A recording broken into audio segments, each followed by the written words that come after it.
¿Qué tal, padre Bartomeu? Es un gusto poder conversar con usted a través digamos, de este espacio del Y para Simposium mí de es un Educación. placer estar de nuevo en el ITESO, en Gracias. menos de un año. Que bueno, ojalá que sea frecuente su visita, ¿sí? Bien, la intención de esta entrevista es abordar temas que tienen que ver con la educación, con lo educativo, y vinculando su experiencia, su riqueza en cuanto a conocimiento sobre el tema, ¿no? Una primera pregunta que quisiera hacerle tiene que ver con el conocimiento que usted tiene y la experiencia que ha tenido a lo largo de su experiencia como antropólogo, como académico, incluso como misionero, sobre la transformación en los sentidos o los propósitos de las misiones con los pueblos guaraní. Sí. Bueno, yo empecé lo que se podría llamar mi vida misionera cuando volví al Paraguay después de los estudios en el año 69. Gracias a Dios,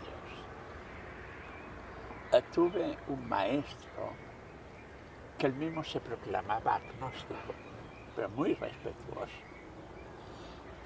y que al final se constituyó en mi padre. Incluso soy el heredero por testamento de sus obras, León Cadógar, y que fue una especie de Sócrates para mí. Yo no soy Platón, pero él fue Sócrates para mí. Y mi misión fue, sobre todo, ir a ver cómo vivían y cómo practicaban su religión los guaraníes del Paraguay. La información religiosa, histórica, de la religión de los guaraníes es muy pobre, relativamente pobre, sobre todo hasta el siglo XX. Aunque después del siglo XX hay 2 o 3 obras muy famosas que, bueno. Entonces, mi presencia entre ellos fue siempre la de estar allí, escuchar. Fui muy bien recibido gracias a la introducción de este señor. Y poco a poco fui pasando de una etnia guaraní, Lombriá, a otra etnia también guaraní, llamada los Aba, y después a otra, los Pan. Bueno, cada uno de ellos tiene su religión. Es decir, diríamos, todas ellas tienen una religión, pero con manifestaciones rituales, sobre todo rituales y también de creencias que difieren. Por otra parte,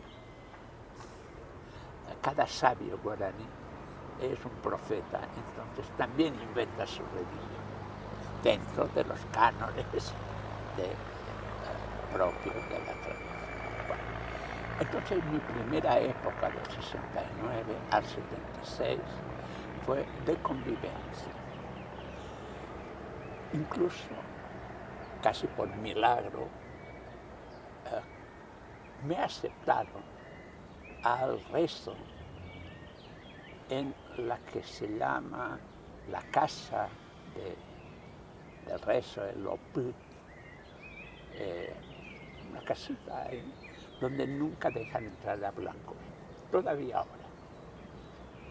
De tal manera que a mi maestro León Cadógar le llamó mucho la atención, que ya en el primer día, que es mi primera visita a unos días, yo veía la casita, estaba muy cerca. Pero por supuesto yo no iba a decir, yo sabía de esta especie de secreto, y nunca me decía, bueno, ¿por qué no me dejan entrar? Bueno, fue espontáneo. Bueno, y ahí yo me di cuenta de lo que es la religión guaraní. Una religión de canto y danza, canto profético, que propiamente es inspirado en el momento. O sea, no son textos fijos, aunque dentro de ciertos cánones. Bueno, de vez en cuando alguien entra en éxtasis. Yo me asusté. En una ocasión yo sentí que también parecía que yo iba a entrar, y reconozco mi cobardía, también un poco mi respeto. Y dije, no, cuidado, no, tampoco hay que hacerse más indio que los indios. Bueno, entonces esa fue una experiencia muy extraordinaria, porque estas noches de rezo, de canto y de danza eran 3 o 4 veces por semana. Pues pasé a otro, que ya era un culto más abierto, y también lo mismo. Entonces yo también danzaba con él.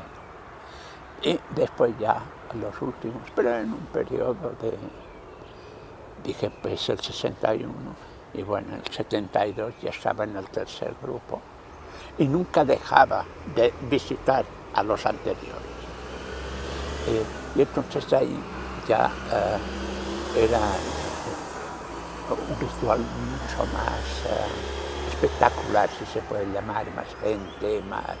Bueno, y donde todavía se perfora el labio a los muchachos que entran en la edad, en la adolescencia. Bueno, esta fue mi primera gran educación en este sentido, la educación del escuchar, de observar. De esa época no tengo ni notas, tengo sí fotografías. El 76, junto con un obispo del Paraguay, también un antropólogo, y él mismo, ese maestro, pero él era más tímido porque era del partido político que estaba en el poder, pero no era por miedo, sino un poco por su familia y demás. Entonces denunciamos un caso de genocidio. Un caso de genocidio que molestó mucho al gobierno, diciendo que aquello no era genocidio, que eran muchas muertes, pero esas muertes no eran intencionadas. Bueno, la definición de genocidio es compleja, y nosotros sabemos que todavía ahora es difícil decir si es genocidio, si no. Pero, bueno, y luchamos. El asunto tuvo una repercusión internacional. Hasta en tiempo de Jimmy Carter, hasta el Congreso de Estados Unidos le dedicó una sesión a este genocidio del Paraguay. Esto molestó enormemente al dictador. Y, aprovechando un momento de crisis, en que nos expulsaron del Paraguay a 10 jesuitas, pues yo me fui también río abajo.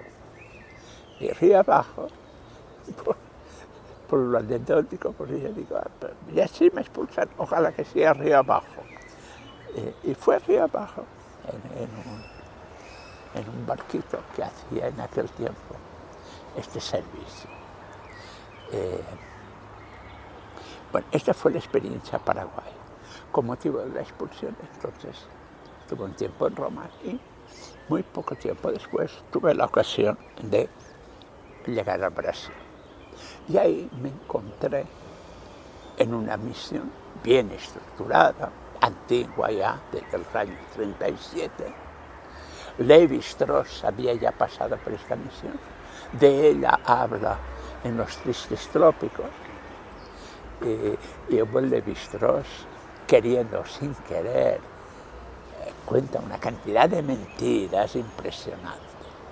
Digo yo, mentiras o inexactitudes. Bueno, pero entonces me encontré yo con el pueblo de Nambiquara, que era nuestro vecino, y otros pueblos que en aquel tiempo no estaban contactados todavía. Bueno, lo que pretendía la misión en aquel tiempo, además de evangelizar a los niños que venían de las aldeas, es decir, que traían de las aldeas casi, no compulsoriamente, pero bueno, hacían ver a las familias que tendrían educación, etc. A estos niños, entonces, de estos niños se pretendía hacer brasileños capacitados. era el ideal de que el indígena, tan discriminado, supuestamente sin oficio ni beneficio, sin saber otra lengua que la suya, entonces el internado, imagínense, internado, de ellos y ellas con las hermanas, ellos con los padres, los cuales sobre todo había padres jóvenes todavía no sacerdotes. Entonces, de la noche a la mañana se los pasaba a otro ambiente. Bueno, el Concilio Vaticano en este año ya hacía un buen tiempo que había terminado. Entonces entró la idea entre los jesuitas, sacerdotes ya, misioneros, más jóvenes, y algunos de los antiguos también, se terminó el internado, que los niños vuelvan a sus aldeas. Esto fue una revolución que en aquel tiempo los salesianos, por ejemplo, que tenían su campo de misión al lado, bueno, al lado quiere decir a casi 1000 kilómetros, pero era la región conocida donde ha estado Pedro Casaldáliga también, Monseñor Pedro Casaldáliga. Bueno, entonces ellos no entraron todavía en esto. Y entonces los padres pasaron a vivir en las aldeas, las hermanas también. Bueno, esto cambió enormemente. Los padres aprendieron la lengua, prácticamente todos, algunos tuvieron más dificultad. Algunos, por otra parte, sin embargo, llegó a ser eminente en varias de estas lenguas. Y empezó este nuevo tipo de misión que nosotros llamábamos inculturada. Y efectivamente era inculturada porque no era que el indio pasara a la cultura del blanco, sino que el blanco pasara a la cultura del indio. Y entonces, entre los padres, pues, algunos se hacían agujerear la nariz, iban con su enorme pluma de papagayo, y bueno, suerte que para mí solamente me tocó agujerear las orejas y me yo con mis padres. Entonces fue una cosa muy diferente. Y en ese momento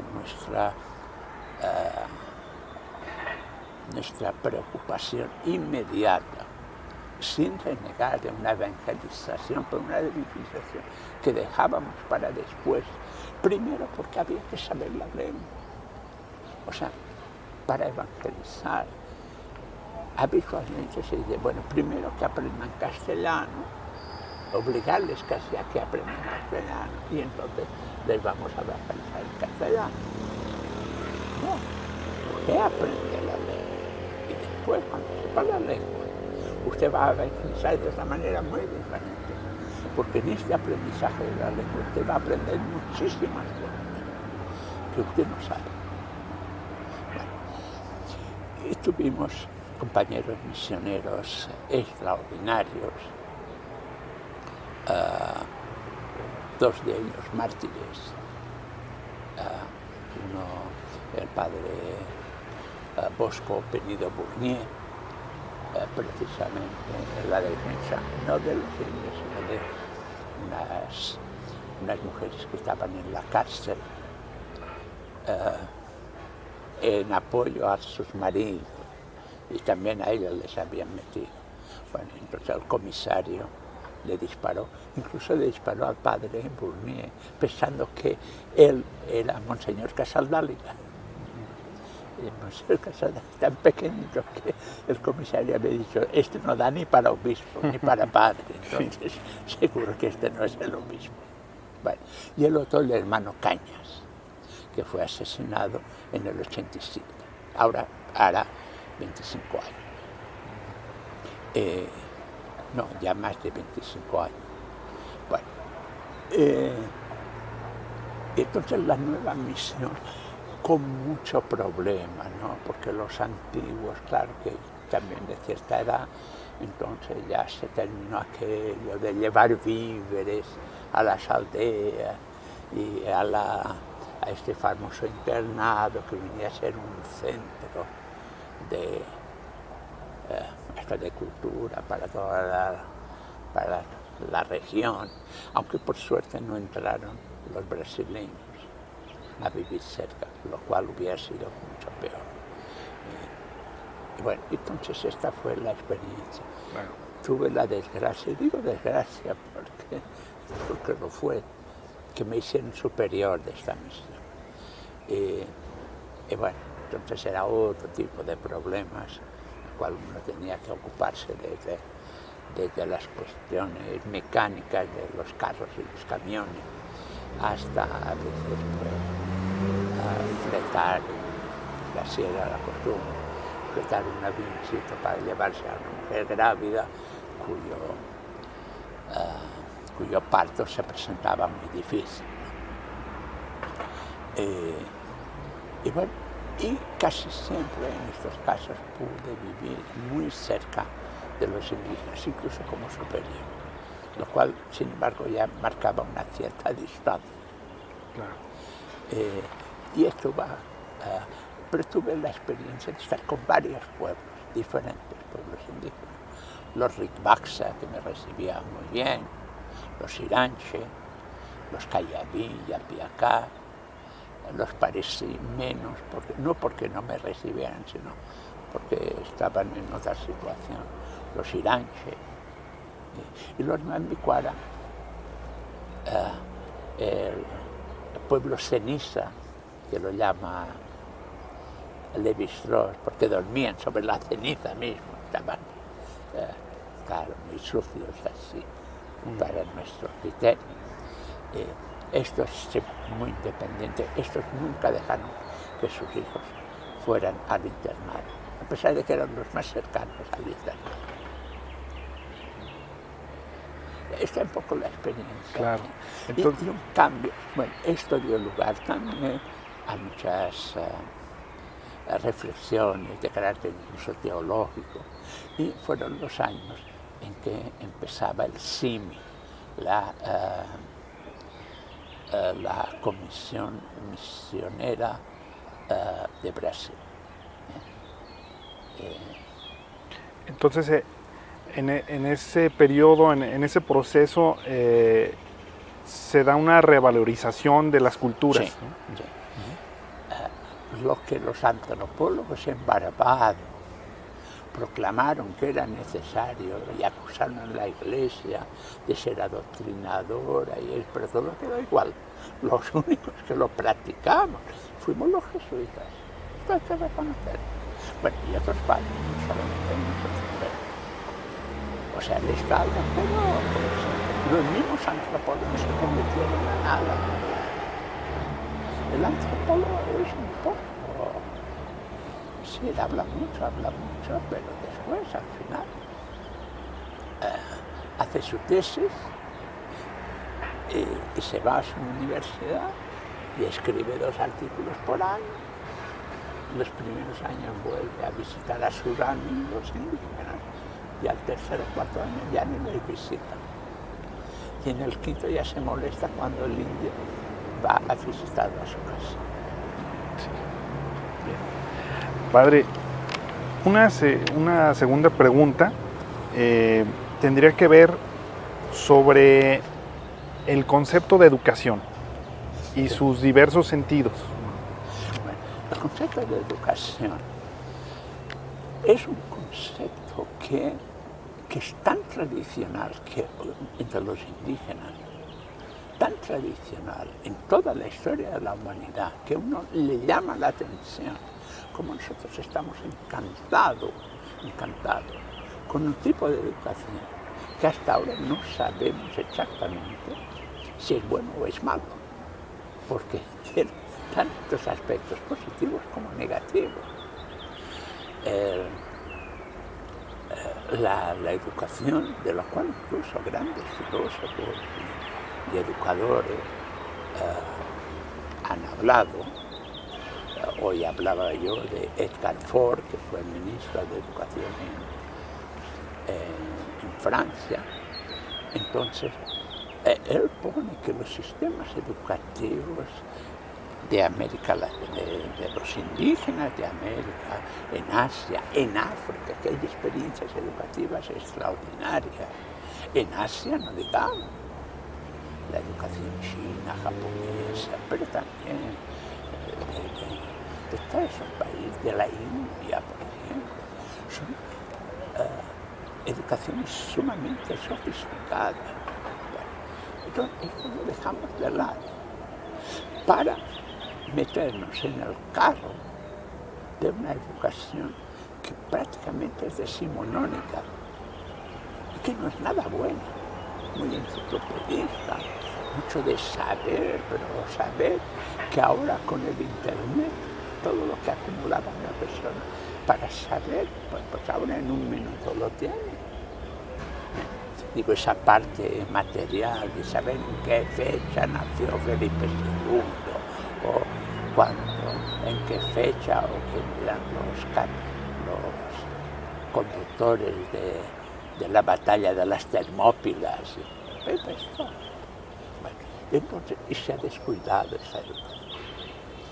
Me hace gracia porque ahora el gran grito de la educación es esta educación sin aula que los jesuitas catalanes están propagandeando, están realizando, que también es la de Finlandia.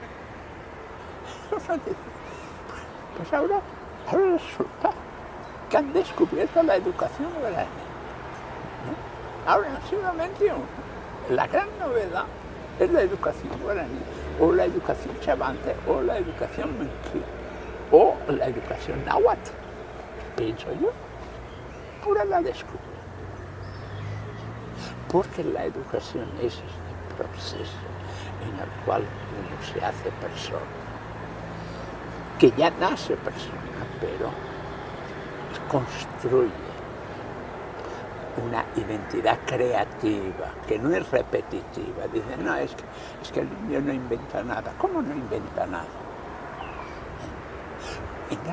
Buena parte, no en gran parte, pero buena parte del arte moderno incluso, tiene sus raíces en artes indígenas. Es el gran descubrimiento. Nosotros estamos atrasados. El educador es un artista de la vieja escuela, de una escuela ya pasada de moda. Los pintores son mucho más despiertos en este sentido. Bueno, ¿y qué consiste esa educación? La educación, sobre todo por la palabra escuchar, la palabra saberla escuchar, no imponerla. O sea, el sabio, indígena, el sabio guaraní concretamente, él habla. Y puede quedar solo, y él sigue hablando. O sea, se puede jugar al lado de él, no va a decir a nadie, usted cállese, usted no arme lío aquí, esté sentadito. Y si a mí no se quiere ir al río a bañarse o a pescar, se va. Bueno, pero y se va con frecuencia, no. O sea, se puede ir, pero por otra parte están. Y esto es lo que los sabios indígenas notan ahora, que con la escuela se ha degradado el concepto de esta educación. Si ellos lo padecen, lo sienten mucho, pero lo padecen mucho, porque ven que esto es en perjuicio del futuro de su pueblo. De tal manera que yo creo que desde los centros universitarios, que se piensa que es donde se reflexiona sobre la educación, y en las universidades no solamente la facultad de educación, sino la facultad de economía, y sobre todo la facultad de filosofía y la de teología, si hay ahí, deberían inspirarse en esta filosofía, no tanto para repetirlas, cuanto para decir, bueno, ¿y nosotros por qué hemos abandonado eso, porque en nuestra sociedad todavía tenemos rigidez. Yo no soy del siglo pasado, pero para mí mis abuelos son mis sabios. Uno de ellos es alfabeto, el otro mal que mal también. Y para mí son las figuras de sabios, de personas tranquilas, de personas honradas, de una claridad de consejo. Mi padre se aconsejaba con su padre. No iba a una consultoría ¿cómo se llama eso? A un gabinete de consultoría. No iba a un foro para informarse. A veces también, pero... Entonces, esto dice, entonces vamos a cerrar los foros, vamos a cerrar las consultorías. No necesariamente. Yo siempre digo que en la cuestión de lenguas hay dos maneras de aprender la lengua o de encarar la lengua. Uno es aprender una lengua para olvidarse de la anterior. Yo creo que se puede ser bilingüe. Y precisamente la primera lengua es la base de la segunda. Y después de la tercera, después de la cuarta, de la quinta, de la sexta. Y por esto incluso es tan importante la filosofía incluida en la lengua, pero en la lengua propia. Yo me doy cuenta de que de las lenguas que sé, que son creo unas 6 o 7 o más, ninguna de ellas me llega tanto a mi lengua materna, que hace 65 años que no hablo. Bueno, hablo cuando voy a visitar a mis parientes, porque a veces he pasado 10 años sin visitarlos. Últimamente, bueno, he ido con más frecuencia, los viajes ahora son más fáciles, pero, bueno, y estoy orgulloso cuando me dicen, dice, pero allí en el Paraguay habláis mallorquín. Digo, no, nunca. Tengo un compañero mallorquín, a veces nos encontramos. O sea, no, pero la esencia es ciertas cosas. A veces incluso proverbios. Se me ocurre el proverbio mallorquín. Y no, yo no soy nostálgico, creo que no soy nostálgico en eso. Estoy abierto.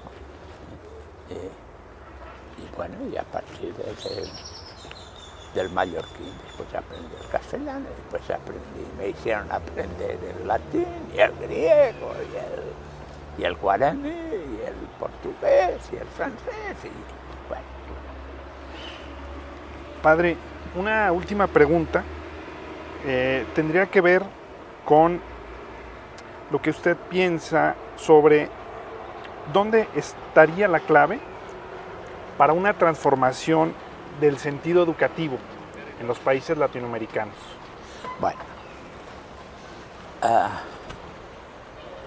yo creo que lo que nos falta bastante es, voy a dar una respuesta de Pedro Bruno, es que no sabemos cuál es el núcleo de nuestra identidad. Y cuando se habla de educación, se supone que educación va por su lado, prescindiendo de otros dos sistemas de comunicación que son esenciales. Uno de ellos es el sistema de parentesco. En nuestra sociedad actual, el parentesco, yo ya no sé, si llega un antropólogo a nuestra sociedad, dice, ¿cuáles son las reglas de parentesco de esta sociedad actual? Bueno, el padre se casa con la hija y poco más. O sea, no hay reglas prácticamente de parentesco. No hay nada que ver si se puede casar con la prima hermana paralela o de tal clan o de tal... Bueno, el sistema de parentesco no es para volver a decir, se podría volver, pero yo que he vivido con, por ejemplo, el caso de los Enau en Enaue, que se llaman así los hombres auténticos. Bueno, el matrimonio preferencial eran primos hermanos cruzados, con lo cual al nacer ya prácticamente sabe quién va a ser su esposa futura cuando llegue la primera menstruación. Bueno, entonces, estos sistemas de parentesco que encuadran la vida, porque también la encuadran a veces en clanes, incluso en castas a veces. La casta no es necesariamente peyorativa. Bueno, entonces, este sistema de parentesco, que es una verdadera filosofía de la comunicación. Esto lo tiene bastante bien explicado Lévi-Strauss, prescindiendo de si vamos a ser estructuralistas o no, pero está muy bien explicado en las reglas elementales de parentesco. Hay otro aspecto de comunicación que es sumamente importante y esto se habla poco, es decir, se habla mucho y al final se habla poco de su filosofía, que es el sistema económico.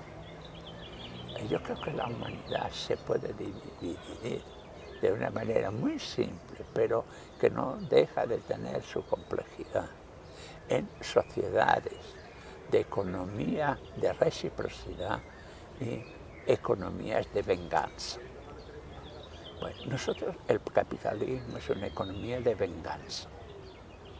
O sea, las cosas funcionan por rescate. La deuda es una venganza. ¿Y cómo lo sabemos? Los pobres países que están endeudados saben que el FMI y el banco ya está.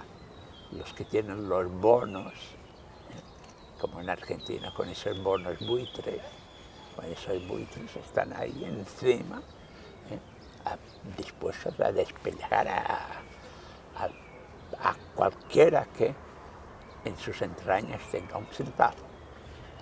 Bueno, todo el sistema económico de reciprocidad es muy difícil ahora llevarlo a cabo, es complejo, incluso en las sociedades antiguas es complejo, pero es fundamentalmente el intercambio se hace mediante el don.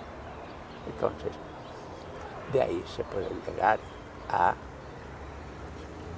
lo que a veces se llama el precio justo, pero la misma palabra precio ya es de la venganza. Pero la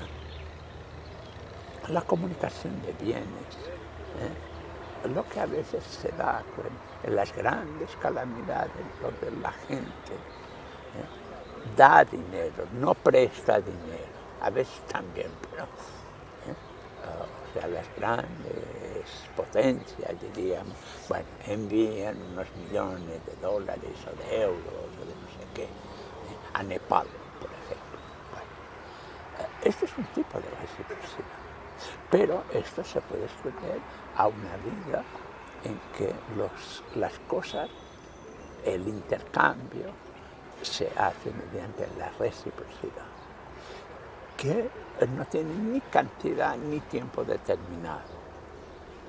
Bueno, hay bastante cosas escritas sobre economía de reciprocidad, el famoso ensayo sobre la dádiva de Moss, pero no solo él, sino, bueno, esto empezó con Malinowski y Marshall Salins, que escribió, bueno, Economía de la Edad de Piedra, pero con los franceses pusieron un título para el mismo libro, que es Edad de Piedra, Edad de la Abundancia. O sea que los pueblos más pobres, de menos recursos, resulta que viven bastante bien, muy bien incluso, con esta economía. Bueno, y está la otra economía.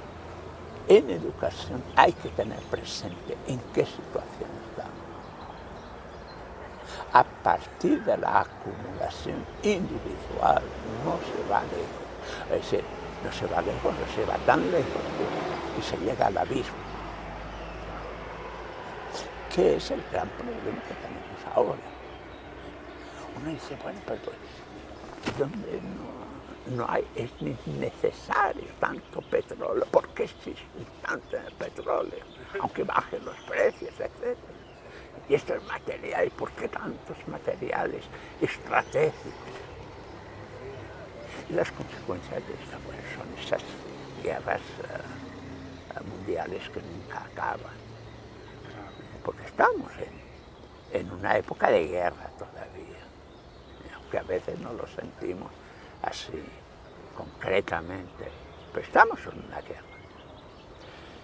Y esto en la educación tiene que entrar.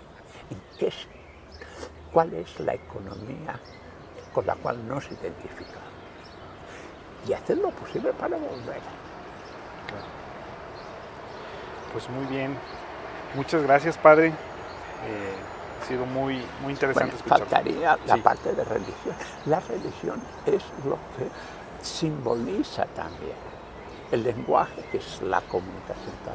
O sea, cuando alguien no puede hablar con otro, no quiere hablar, entonces ahí hay algo que está fallando. Es como en el matrimonio, en el momento en que el marido y la mujer ya no se hablan, bueno, ya están, cada uno está con un pie en la calle. A veces el problema es saber quién hará salir a quién. Entonces, esta comunicación de la palabra, cuyo simbolismo, pero es un simbolismo productivo, no es poesía. La poesía es real, la poesía es una dimensión de la vida.